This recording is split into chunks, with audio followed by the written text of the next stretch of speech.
You're complaining about your hard life and you're so privileged. It's just so weird. No. Yeah. I know. Yeah. Well, they insist that you go along with their nonsense and their insanity and their fragility. His heart is even more beautiful. Oh, but his heart is even more beautiful. This is so forced. I know that I'm a great friend, and I know the kind of mom I am. I'm searching for something to like about her, and it's so hard. They're ridiculous. Also a fox. If you haven't noticed, my husband's very, very handsome. The beginning of that clip where she's like, oh my God. Oh my gosh. It's so inauthentic. She is a malignant narcissist who cannot get enough of herself while she simultaneously plays the victim. I knew her a bit. She was nothing like that. She didn't speak like that. Her mannerisms weren't like that. This is all fake. And it's unacceptable. And it's just got to stop. H. Why do you call him H? That's so dumb sounding. She's trying to sell herself as this wholesome mother who's baking cookies and making tea, but we all know that that's not the truth. Bill Maher absolutely tore into Meghan Markle after her latest deep appearance on Jamie Kern Lima's podcast.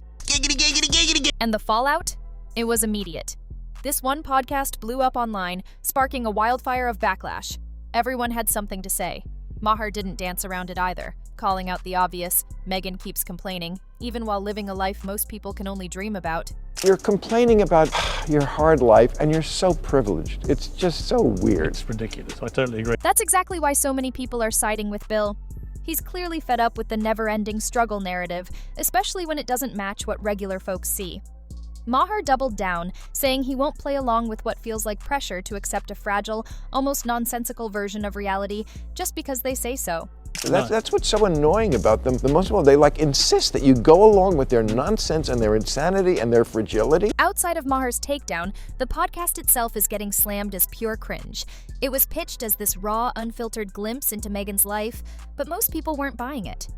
To a lot of viewers, it felt off, like watching someone trying way too hard to sell a version of themselves that just didn't land. Quick pause. Don't forget to smash that like button and subscribe. You know the drill. Now back to the drama. The beginning of that clip where she's like, oh my God. Oh my gosh. It's so inauthentic. To a lot of people, this wasn't just a one-time flub. This was peak Meghan, same playbook, same questions. So what exactly blew this one up? It all comes down to the authenticity angle, because that's where things really started to crack.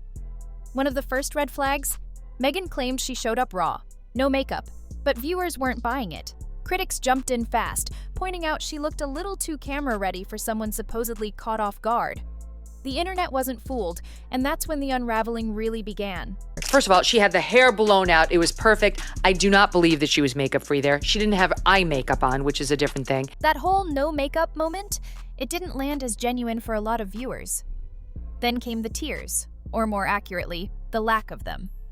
Meghan looked emotional on the surface, but sharp-eyed viewers and commentators noticed something was off. When they looked closer, something important was clearly missing. Pretending like she's crying, like we zoomed in just to see. There isn't a tear in sight. Look at this. The term crocodile tears started making the rounds, especially considering Meghan's background as an actress. People know it's part of the job to summon emotion on cue, right? That only fueled more doubt. Was this a raw, emotional moment, or just another performance rehearsed to hit all the right notes? Where she says one tap left eye and she can make herself cry on demand. It's crazy. They're like, Meghan, one tear, left eye, go. Give me 3 seconds. What? And it wasn't just the missing tears. Body language experts chimed in too, pointing to her facial expressions and overall demeanor. According to them, those emotional moments didn't feel natural at all. They came off as stiff, calculated, and totally fake. So many of them call you M and Harry H. Yes. How did that start? Probably at the beginning of us dating. This is fake. She knows exactly when that happened. The eye search she's got going on there, that's forced and faked, as is the facial expression. Damn! The entire performance felt like a far cry from the Meghan people remember before she married into royalty. Those who knew her, or even just followed her during her acting days, described someone completely different, a version that doesn't quite match what she's showing now. I knew her a bit. She was nothing like that. She didn't speak like that. Her mannerisms weren't like that. This is all fake. That sharp contrast has convinced many that this new, soft, vulnerable persona is completely manufactured. To some, it feels like she's playing a part, not showing her real self, a big shift from the ambitious woman they saw before. That transformation only adds fuel to the belief that her current image is carefully constructed. She was a real hard-nosed LA girl. Yeah. Now she's like this, oh, I'm soft, I'm mummy, I'm this. But it wasn't just the visuals that raised eyebrows. What Meghan actually said sent up even more red flags, especially when she talked about her struggles. This is where the podcast really started to grate on people. As she described her overwhelming life, a lot of regular listeners felt her complaints were totally disconnected from everyday reality. I really think when she says she's overwhelmed, it just makes any other mother think, I'm sorry, you haven't lived a day in my life, hon. The things she labeled as intense pressure, like early morning school runs, are just normal life for countless parents. That disconnect is exactly what critics latched onto, pointing out how her version of hardship doesn't line up with the daily grind most people face, especially without the kind of resources she has at her fingertips. From 6:30 in the morning on drop-off mornings for me, I'm not home till 9. Boring! Sounds like a normal day to me, Meghan. Waking up at 6:30 is not that intense. The rest of the world is waking up at that time. She walked through her daily routine, mentioning things like packing lunches and juggling meetings, framing it as some massive burden. But for most people, that's just regular life, the usual balancing act of work and family.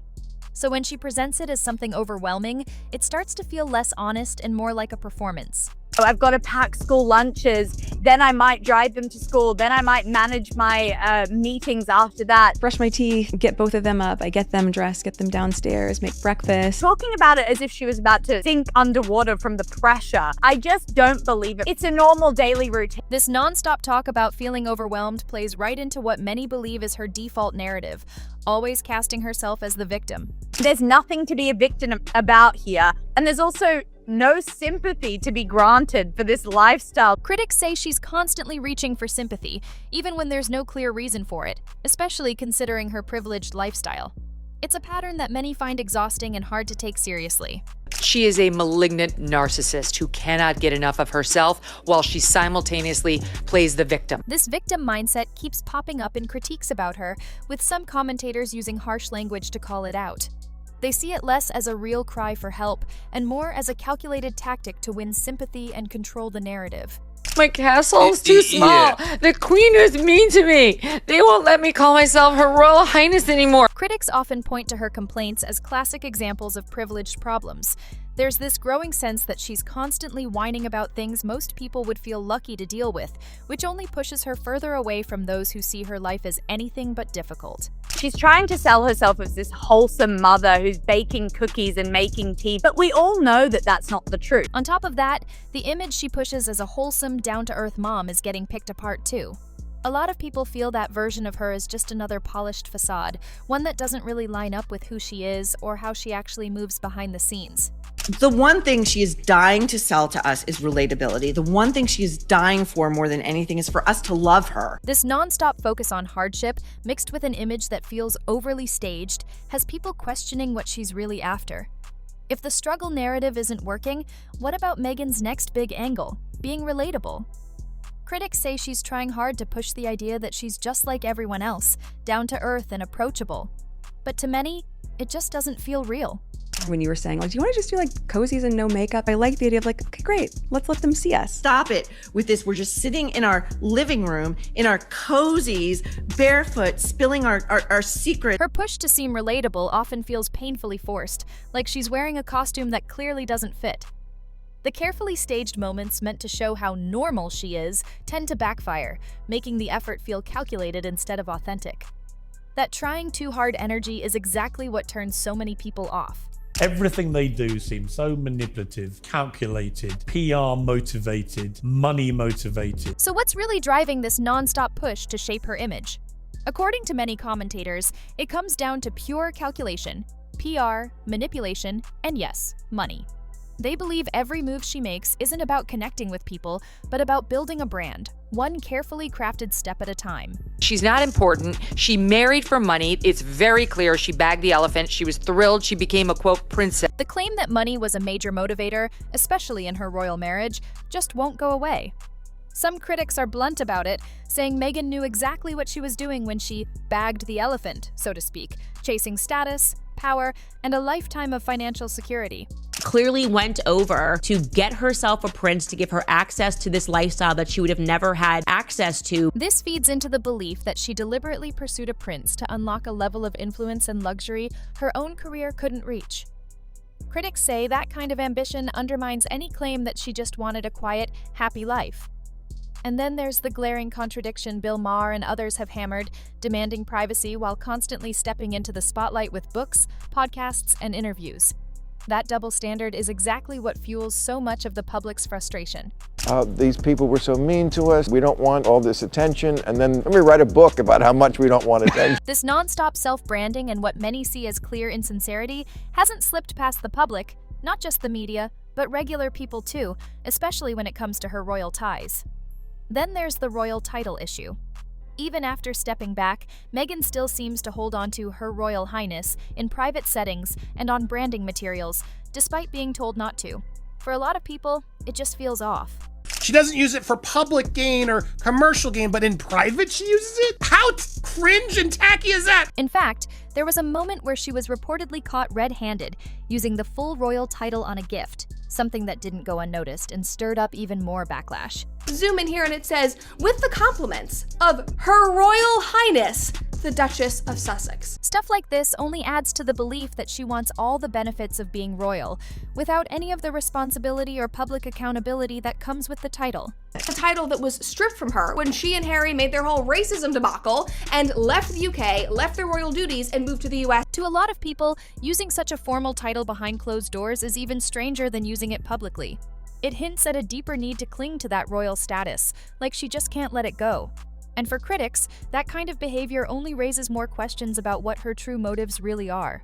Now, to top it all off, she is literally using HRH in private, which is just even weirder. For some, it all points to one clear conclusion. This attachment to royal status isn't casual at all. They believe it reveals something deeper, a core ambition. To them, marrying into royalty wasn't just about love, it was about locking in a lifelong connection to power, influence, and prestige. That is just like all the confirmation that I need that this woman is just obsessed with being a royal, that is all this was all about. All the title drama, public backlash, and rumors of calculated behavior have clearly worn down public support. Especially in the US, the vibe from most people, it's not exactly warm. Denied being interested in the royal family, which she totally was. I know someone who knows the ex-husband who said she had a vision board with Prince Harry on it. And beyond all that, the rumors only get darker. Scandalous ones too, whispered in corners of the internet, hinted at on podcasts. Figures like Joe Rogan have echoed unconfirmed speculation about Meghan's ties to sketchy people from her past. What do Americans really think of Harry and Meghan? We despise them. Now, these are serious claims, and it matters to say they're speculative and still evolving. Wasn't there some speculation that she was on Epstein's yacht at one point in time? But this obsession with status, paired with how out of touch she seems, paints a tough picture. It's not just her public actions under fire. Some commentators go straight for the jugular, throwing out brutal personality labels like malignant narcissist, implying there's something deeper going on here. There was like photos with her and Prince Andrew way back in the day when she was like in her early 20s. Wow. And those heavy accusations often link back to how she allegedly treats people behind the scenes. There's a long list of stories about Meghan being tough to work for, maybe even a bully, with ex-staff leaving quietly, but not without telling their side. Here is what I think about Meghan, because I think she's a malignant narcissist who is a truly terrible person. That kind of behavior makes critics wonder if she's missing a sense of self-awareness. Like she doesn't seem to realize or care how her actions land with others. All the young women in particular who work for her quit in tears. She so wore them down and was so nasty. Some take it even further. They claim her real problem is something simpler. She just can't seem to be relatable or real on a basic human level. And that wall between her and the audience, it never really comes down. This woman has zero self-awareness, and she is never going to go away. So if people don't warm to her, maybe it's not bias or jealousy. Maybe there's just something missing, some piece that makes it hard to connect, hard to trust. I'm searching for something to like about her. She suffers from such a rare disorder of being unable to just be a human. It's like she lacks that natural it factor that draws people in. If you don't like her, it's not your fault. It's because she's extremely unlikable. She has the non-it factor. Even the host didn't help. The way she gushed over Meghan made the whole thing worse. It stopped feeling like a real interview and came off like a scripted PR pitch, the host acting more like a cheerleader than a journalist. Very private letter that Harry wrote about Meghan that they're going to share on this podcast. So happy for my wife, fully support absolutely everything she's done and continues to do. That's sweet. That's sweet. And it's not just what Meghan says. Even when she compliments Harry, it sounds off to some. Critics say she talks about him like she's trying to sell a picture-perfect love story to the audience. How are you, Meghan? How are you? You know, Meghan, how are you? If I'm Meghan, I'm like, your voice is driving me crazy and I'm about to jump over there and put my fists down your throat. The pet names, the praise, it all feels awkward and performative to people who are already skeptical. Also a fox. If you haven't noticed, my husband's very, very handsome. All of it adds up to one thing, a public persona that feels heavily staged, and for a lot of people, just not believable. H.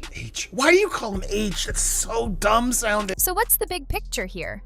What does all this reveal about modern celebrity, truth, and the way stories are sold? Let's break it down. Meghan Markle's podcast sparked a wave of backlash, with people like Bill Maher going all in. And the common theme? A sense of deep inauthenticity, nonstop victimhood, and branding that feels more desperate than real. Heart is even more beautiful. Oh, but his heart is even more beautiful. This is so forced. Even her comment about taking a page from the late Queen shows how disconnected it's all become. The speeches, the curated image, the constant explaining, none of it's working anymore. As some critics put it, the world's just not buying it. Take a hint from the Queen, the recently departed. Never complain, never explain, and rarely be heard speaking in public. Her story is starting to feel like a warning. In an age where every move is online and every word is scrutinized, trying too hard to shape your public image can backfire. And playing the victim too often? Eventually, it just loses power. The more she pushes the message, the faster it seems to fall apart. That's what happens when people feel they're being sold something instead of spoken to. The result? A badly bruised reputation and a public that grows more cynical with every move. Her constant talk of hard work feels hollow next to the actual daily struggles most people face. The Brits are onto you, America's onto you, the world at large is onto you. You're never going to convince anyone that you're authentic. And that brings us to a bigger question. In today's social media world, how much of what we see is even real? And how quickly can a carefully crafted story fall apart under public pressure? The Meghan saga proves one thing: authenticity, or at least the appearance of it, is everything. Lose that, and good luck getting it back. Right now, it seems Meghan's performance isn't landing. The applause has faded. So where does she go from here? What do you think is next for her? Drop your thoughts below.